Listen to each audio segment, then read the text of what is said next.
Good evening, ladies and gentlemen. Welcome to Cowboys Forum. I'm your host, Western and outdoor author Kenneth L. Kieser, and tonight we have a unique show planned for you.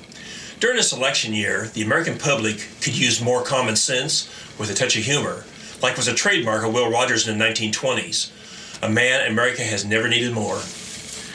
And that brings us to tonight's guest. Charley Green is often referred to as the Will Rogers of the Plains. Like Will Rogers, his stories convey common sense and humor. His books include Will Rogers for President, Will Rogers and Charley, Thoughts, Quotes, and Anecdotes on Elections and Politics, and Debt-Free College, available at www.charleygreen.com. Will Rogers has always been one of my heroes. Part Cherokee, former cowboy, and a simple, plain-spoken man, Rogers became the voice of this nation in the 20s and 30s. Movie star, vaudevillian, headliner, radio commentator, his views and observations were syndicated daily and weekly in over 600 newspapers across the country. Through stories, humor, and commentary, he had the ability to accurately interpret political and economic events, reducing them to understandable terms and concepts that made common sense to the common man. In 1928, Rogers was asked to be a candidate for president of these United States. Of course he declined, wanting to write about the actions of the president rather than be one. His quotes and expressions will bring some insight to the ever-changing and in many ways never-changing world of politics. Charley Green has put together a few of Rogers' quotes to show how many relate to our upcoming election. So let's do a little pretending, ladies and gentlemen, setting up a scenario for an idea of what Rogers to elections and politics might have been had he accepted the nomination. Charley Green, are you a Will Rogers imitator? Not really, Kenny. I consider myself an author, entertainer, part-time cowboy, and a storyteller, one who's been inspired, influenced, and mesmerized by the speakings, the writings, and wisdom of Will Rogers. However, as we go along here, if there seems to be a bit of channeling going on, it ain't intentional.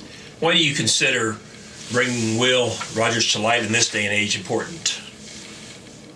I think because of what he had to say about the issues facing the country at that time also relate to today's issue in many ways. Okay, now you're Mr. Will Rogers. Thank you.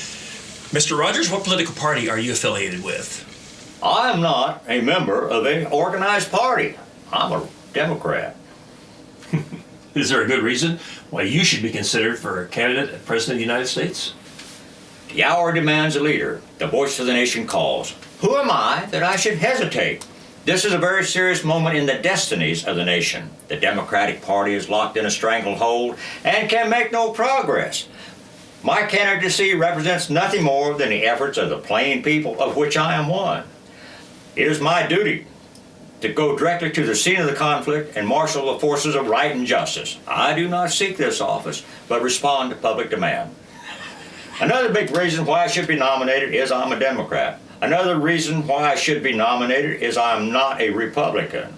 I'm just progressive enough to suit the dissatisfied and lazy enough to be a stand-patter. What do you believe the Republicans and Democrats want in a president? The Republicans want a man that can lend some dignity to the office. The Democrats want a man that can lend some money. And will you promise the voters more than the other candidates? No matter what the other candidate promises, I'll see their promise and raise them 2 more. Every major candidate has a platform. What will your platform advocate? Our platform will be, whatever the other fellow don't do, we will. No man would want a more broader, numerous plank platform than that. There will also be no promises of jobs, for no defeated candidate has ever been able to give anyone a job. My support will have to come from those who want nothing and have the assurance of getting it. Is it important for the president to have competent advisors? I've always maintained that no president can be as bad as the men that advise him. For instance, I was up at the White House the other day visiting with the president, and I said, Mr. President, would you like for me to tell you the latest political jokes?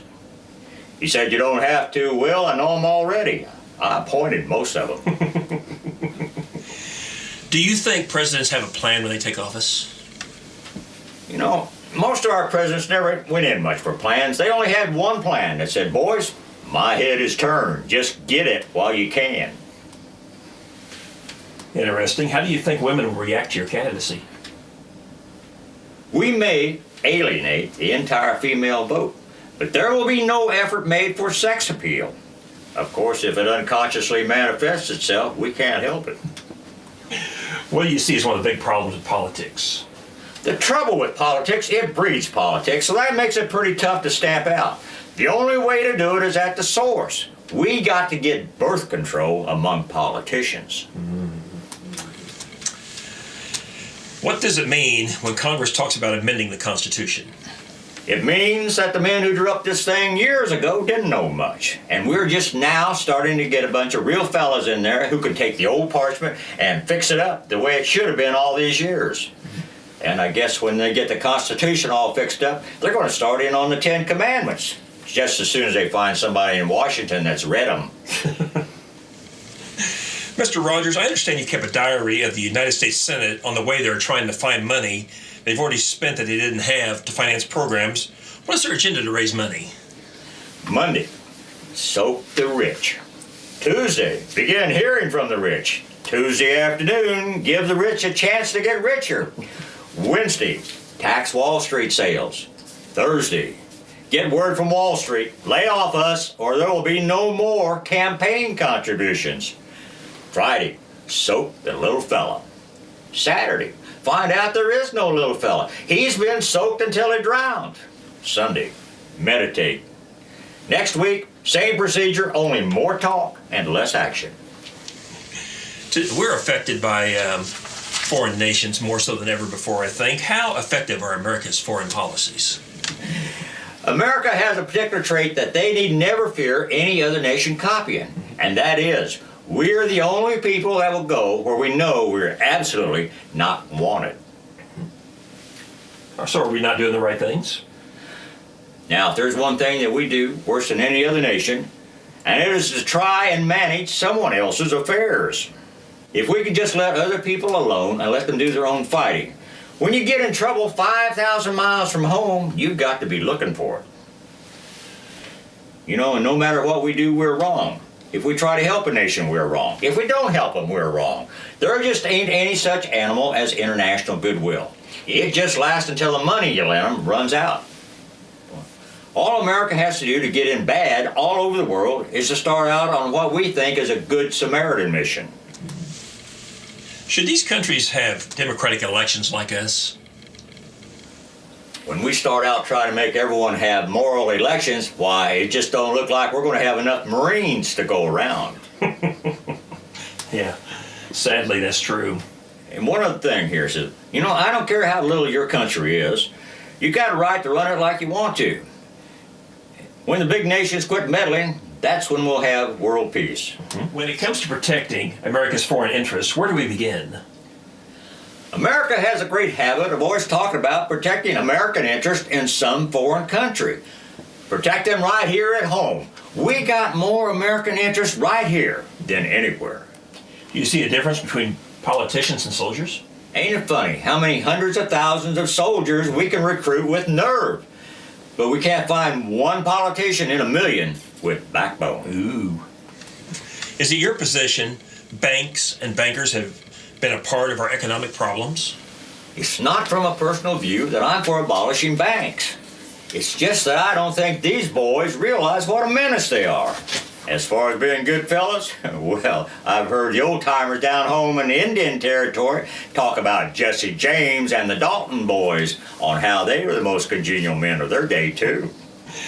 Can the economic problems be solved by making credit more available as advocated by some of our politicians? The only solution of relief seems to be to fix it so people who are in a hole through borrowing can borrow some more.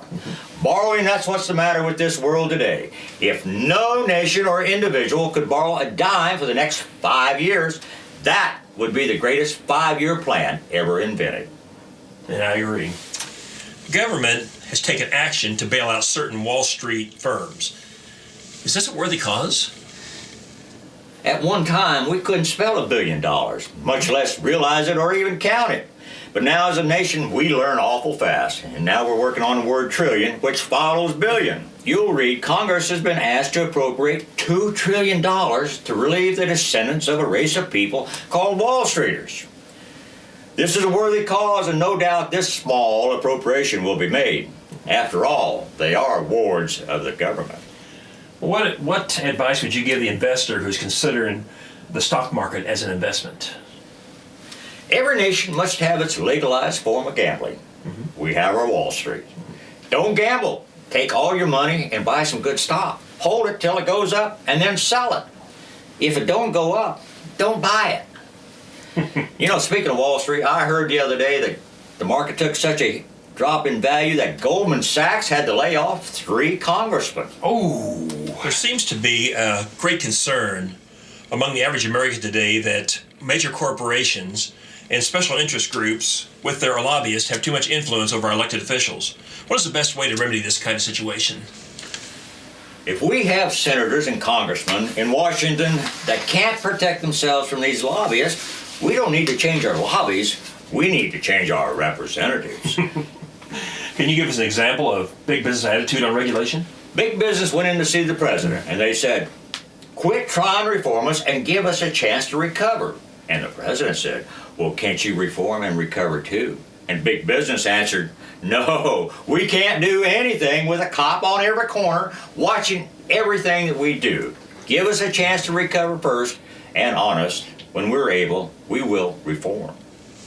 Education. There are few things that are more important than education in this country right now. And speaking of education, does education make a difference in whether a candidate Republican or Democrat is more ethical? Education never helped morals. The smarter the guy, the bigger the rascal. Did you ever go to college, Mr. Rogers? I could have gone to West Point, but I was too proud to talk to a congressman. Well, how do you feel about college? Well, college is wonderful because it takes the children away from home just as they reach the arguing stage. A lot of foreign dependency right now, I think.